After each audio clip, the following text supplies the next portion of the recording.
Welcome back, everybody, to another episode of the Saracosia Mission with your host, Ash Saracosa. Love, joy, happiness is our motto. And tonight we'll be talking about anger management so it doesn't destroy yourself and relationships in the progress to promote love, joy, and happiness. And we're going to start with a quote from the Bible, Psalms chapter 37, verse 8. Cease from anger and forsake wrath. Do not fret. It only causes harm.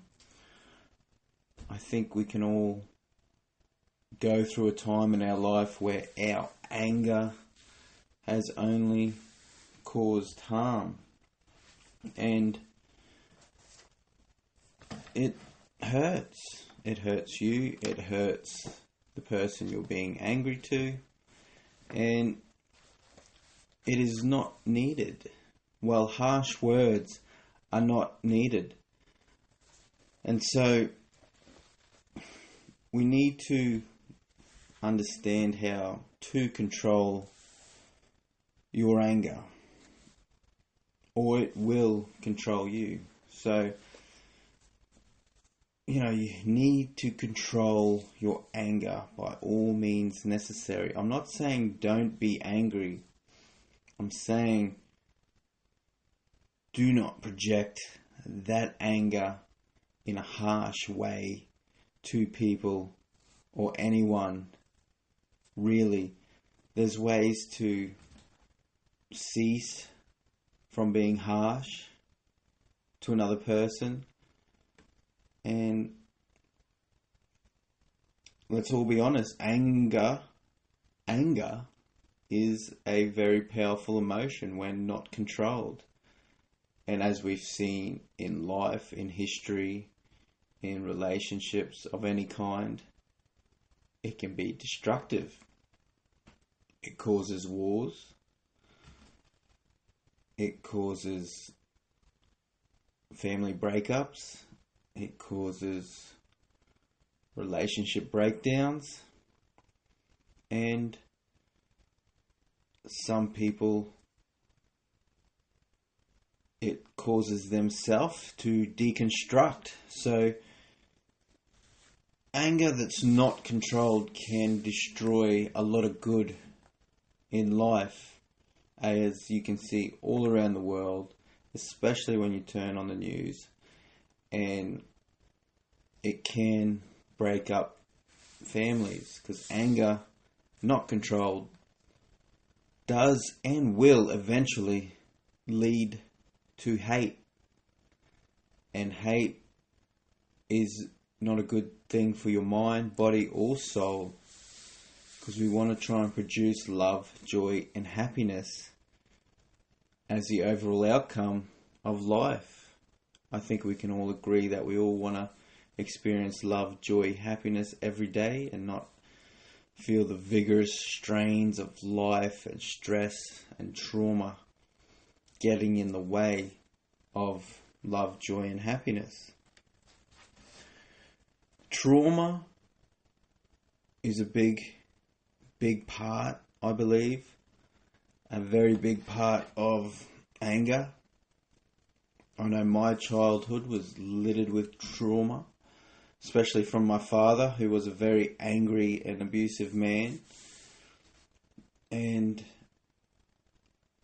I can remember always just someone had always did him wrong, and just constantly just yelling at his family or people around when I was witnessing as a child, just about the littlest, slightest slight, and taking it so personal, and just yelling and just yelling, and sometimes even physically abusing and breaking things along the way. I remember when I was about 5 years old, when my mother finally got the courage to leave my father after a very brutal a very brutal, how do I explain this?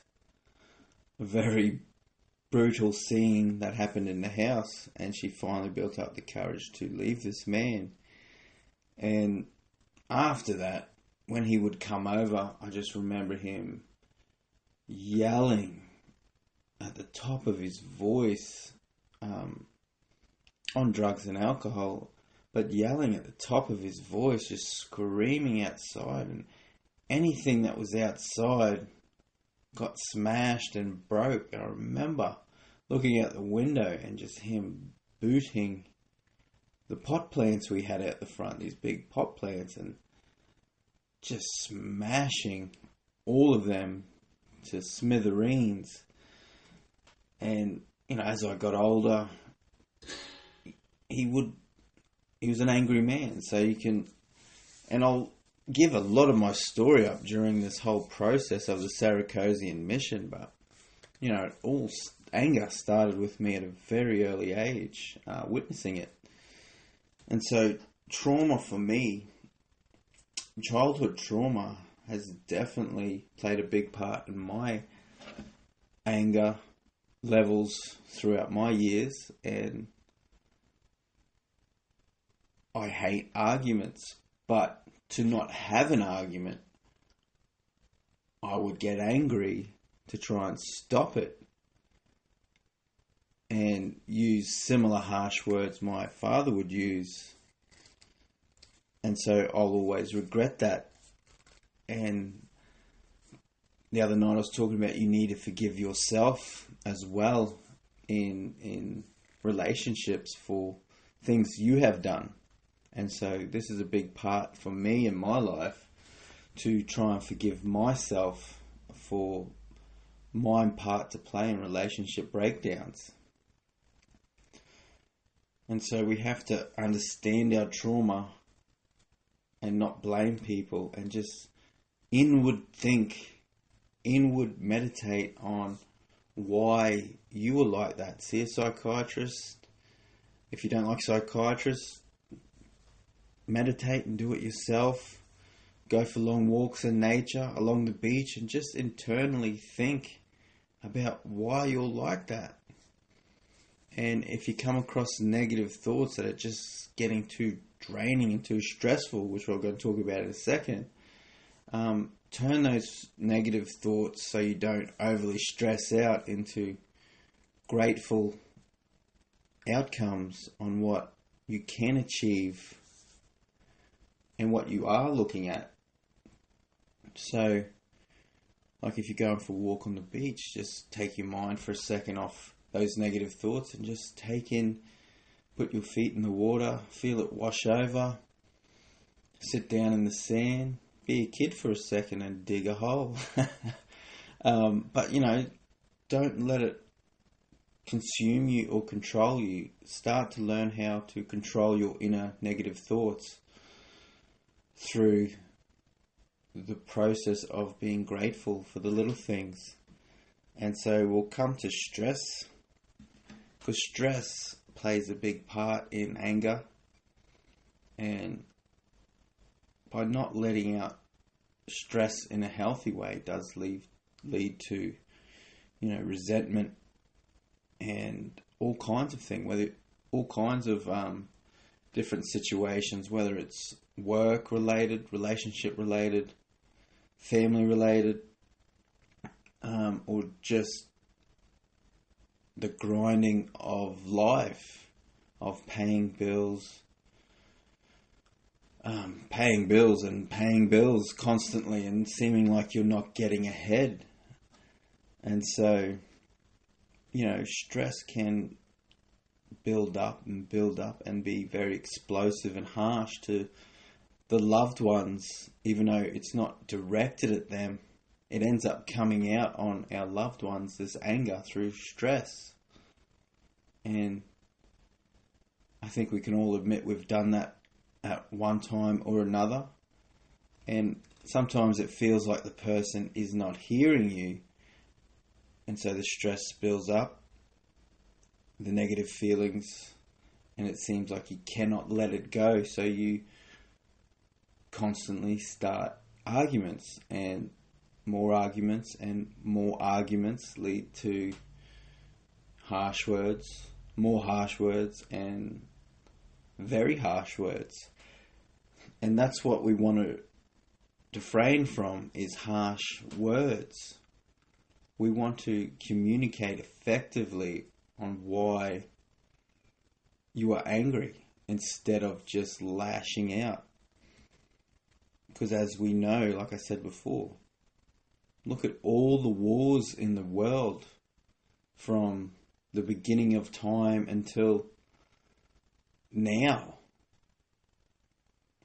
People don't want to let go. People don't want to be the first to say, hey, I was wrong. I think that's where it starts sometimes, is start to see the other person. And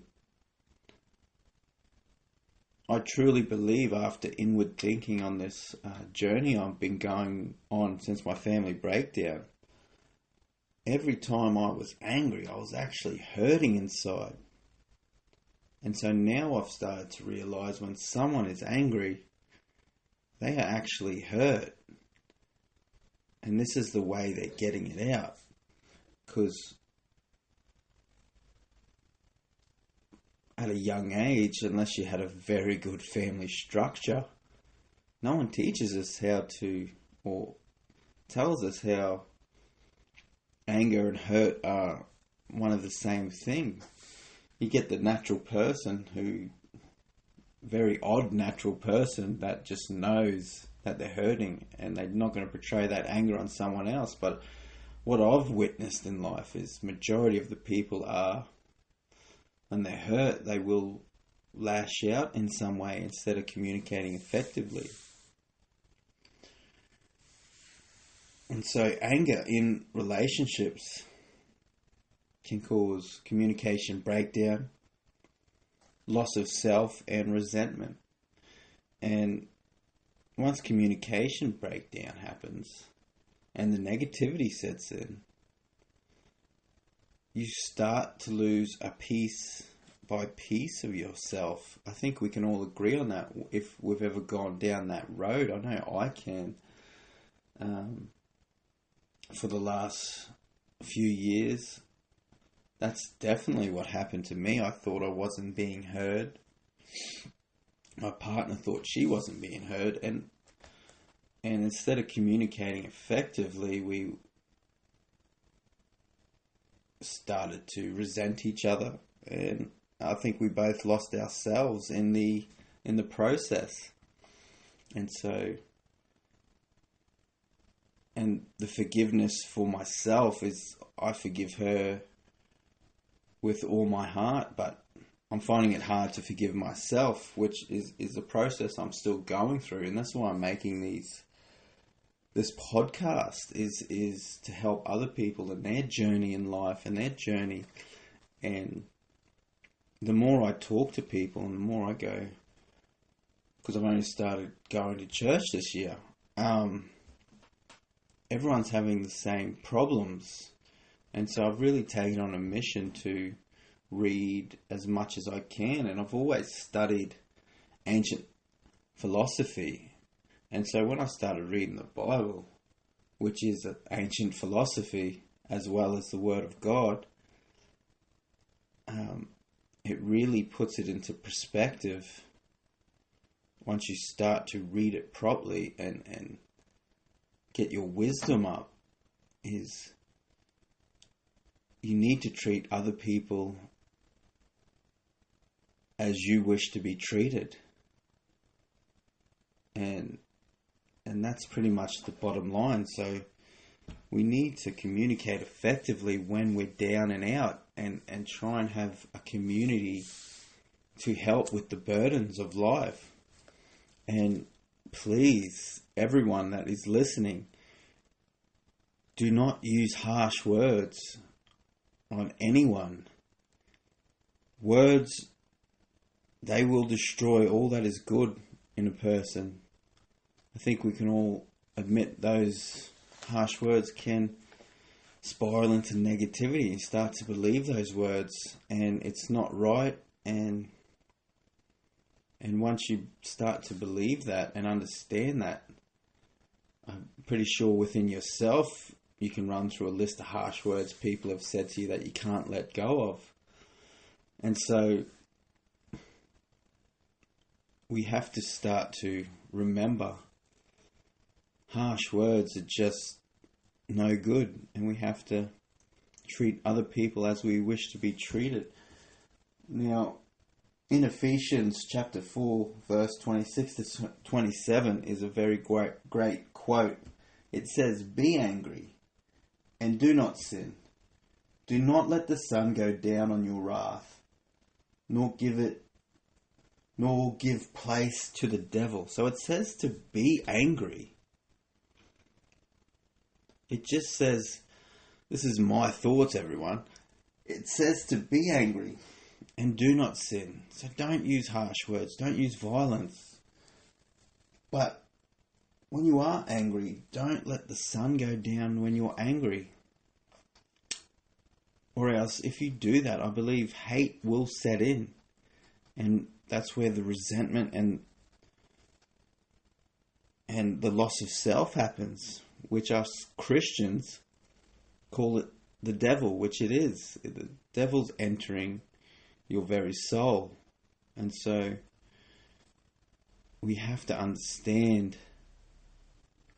that anger is a destructive tool. It doesn't need to happen when you can communicate effectively. And so we have to, like I said before, figure out if it's trauma, stress, or the negative feelings of life. And so in Proverbs chapter 15 verse 1, a soft answer turns away wrath, but harsh words stirs up anger. So if someone is being overly angry to you, use a soft answer. Try to use a soft, calm yourself down if you're heightened, and use a soft answer, and keep understanding that this person is hurt. So try and help with soft answers, and see, especially what I'm noticing is with people that are angry, I'm starting to use these soft words and understanding and empathetic words, and their harshness is dying down. So if we can just have the empathy for the other person and not being so, oh, this happened to me, they're talking to me like this, see it from their point of view and just show a little bit of empathy and love. And you watch the joy, happiness follow suit. I'm not talking straight away, but eventually, and you'll see a better relationship on the outcome. And so, our next part, we're going to look at parts of anger management. And we need anger management, especially if you can catch it now before it's too late.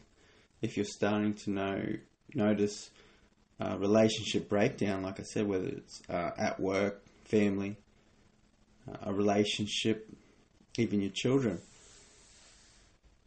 So, and I believe in these, and I do use these now instead of my old tactic of trying to resolve it now and then, when it'll just blow up in my face every time. And so, like I said before, we're going to start with communicate effectively and show empathy. If you can't show empathy towards another person, then get out of the situation. Be the bigger person and not like my partner was, and say, I need some time out, and give them the time out. Give that to them. And then you can both cool down, take deep breaths, whether take deep breaths, count to 10. I recommend use the diaphragm.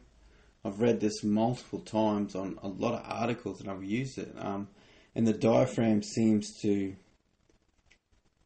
relax you 10 times as much as breathing through the lungs. Now, the diaphragm is the stomach when you breathe. When the stomach goes out, not your lungs go up. Singers use it, so if you know a singer in your family, help them to figure out the diaphragm. But take deep breaths, take your time out. A big outlet for me personally, and I do promote this, is exercise. Whether you walk, go for a run, hit weights, maybe take a martial art class if you need to hit things. It does work. It always works. And so there are plenty more techniques you can use. I do promote meditation, but I believe the meditation should be more for the afterthought to help you in the future. So at night or early in the morning, meditate for 10 to 30 minutes. I recommend some mathematical music with no words. Well, all music is pretty much mathematical, if not all. So, I'm talking soft classical music. You can even go on YouTube or Spotify to type in meditation music, and it's there, and it does help you find your inner thoughts. And when you have those thoughts, think of what you should have done or the love you should have done. Always turn that negative into a positive if you can't. And if you can't turn that negative into a positive yet, get rid of that thought for now and go on to another thought. But meditation is a very good tool to understanding yourself. And it's about constantly processing your thoughts and understanding. I've promoted this before. Have a journal. Start to write in your journal why you're angry. Understand the reasons, the people, and then write down what you were grateful for that person. And you're going to see your anger slowly subdue. And the more you practice this, and you do get angry on the spot, well, for me, it's easy now. Because now I'm not looking at why I'm hurt. And I can understand why I'm hurt. And so I just want to give love and empathy to the person that is just expressing their feelings instead of getting upset or trying to figure out why that person is like that. And if you ask them why are you like that and they can't answer you, don't get angry. Just be like, okay, well, if you want to talk about it later, let's talk about it later. And if they still keep badgering you, I think that's when that's that time that you say, I think we should take that time out for them to cool down, for you not to get angry, and to understand that it will communicate effectively, but try not to use harsh words. Anyone listening, don't use harsh words. They destroy everything that is good. Trust me, from my childhood to my current situation, it's no good for anyone.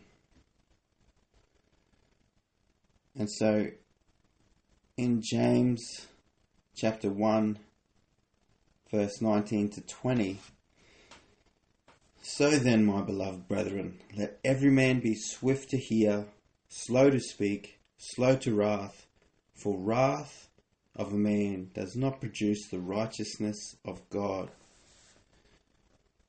So, as it says directly, swift to hear, listen, double, triple, then you speak. Listen to the other person. Look at them. See that they're in pain. Be slow to speak. So make sure you choose your words carefully to not make the situation worse. And be slow to wrath. So don't get angry. Don't get angry. Because I think we can all agree that anger makes a situation worse. And everyone's probably seen some form of relationship, family, friends, in the workplace, acquaintances just disintegrate through being angry. And it's usually over the smallest of thing that ends up being a big thing because it wasn't communicated effectively. So let's get on the right path and just show empathy for each other and understand the person that is angry is hurt or disappointed.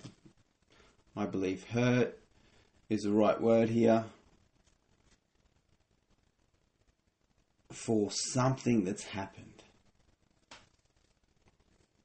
Now in Ephesians chapter 4 verse 31, let all bitterness, wrath, anger, clamour and evil speaking be put away from you with all malice. So let's try and promote all this love, joy and happiness to get the desired outcome of effective communication. Now I've given you some pointers on how to stop the anger from building up. So I'm just going to run through them again really quickly.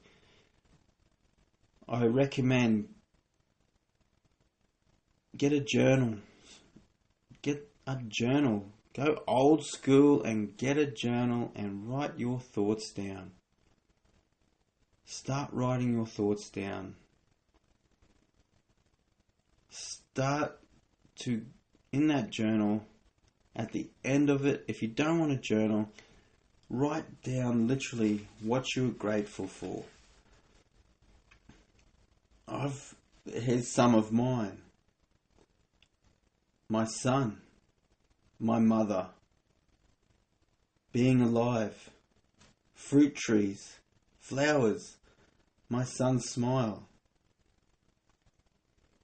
my partner showing me joy and happiness, clothes even. And you'll start to realize that you have so much to be grateful for and you don't have to produce anger. And there's many of outlets. I recommend everyone start to eat healthy and exercise. Exercise is a big thing and it does help you sleep at night. And the stress levels will go down because you're sleeping better. If you're not sleeping better, we did not touch that, but I'm just saying exercise wears out the body. And who doesn't want to look good? Because that's what exercise does. It tightens up the body. And then you have more respect for yourself. And so, on those thoughts, and I'd love to hear from you. Drop a line on Facebook, the Saracosian Mission. Come subscribe, join me. And let's go on this journey together. Let's go on this journey. And let's spread love, joy and happiness. Another thing I do, I'm Maltese Italian, so goodbye sometimes lasts for an hour after you've said the first goodbye. Those that are Italian Maltese or some form of Mediterranean descent will know what I'm talking about. But when I found God this year, and there's a verse, I'm getting used to the verses, so don't get upset. There's a lot of verses that says just pray to God, just ask God, and He will give it to you. He will give what you desire if you put in the work. I literally started praying to stop being a hothead, to have empathy, to have humility, to have understanding. Grant me the wisdom of being a better man, a better husband, a better father. And He does deliver. He does deliver on His promises. I'm a walking testament that I'm asking for things to better myself, and He's showing me my inner peace. So trust in the Lord, or have some type of faith. If it's the universe, but we should all read the Bible because it is great philosophy and it is the Word of God. And I wish you all a great day, night, evening, weekend. I never know what to say in these moments because I don't know when you're listening. Sorry. But I hope you have a good time. Like I said, drop us a line on Facebook. I'm happy to answer, happy to have a chat. And I still haven't put any exercise stuff up. I'm still working out how to edit properly, or I might just start putting, without me training, I might just start putting up the exercise regimes. But there's a great spiced fruit loaf to make. So single dads, single mums, or just a family man or mum, make this spiced fruit loaf. It is great. And if you want the recipe written down, let me know and I'll drop it in. Like I said, goodbyes last for a while sometimes. I'm getting used to the whole podcast, and I hope you're enjoying it. And please give me tips on topics you want to hear me talk about, and I'd love to do it. I got plenty of quotes and stories from the Bible that I've written down that I enjoy, especially quotes. And so on that, get a journal, start to write down your day while you're angry, find out what you're grateful for, and I'm going to guarantee it's going to be hard at the start, but it does get easier. Pray, meditate, exercise, start eating healthy, and start to show your love, joy and happiness to the world. And on that, I hope you have a great sorry about that, a great rest of the week or weekend, and I bid you adieu. I think I said that right. I bid you farewell. Love, joy, happiness. Peace, guys.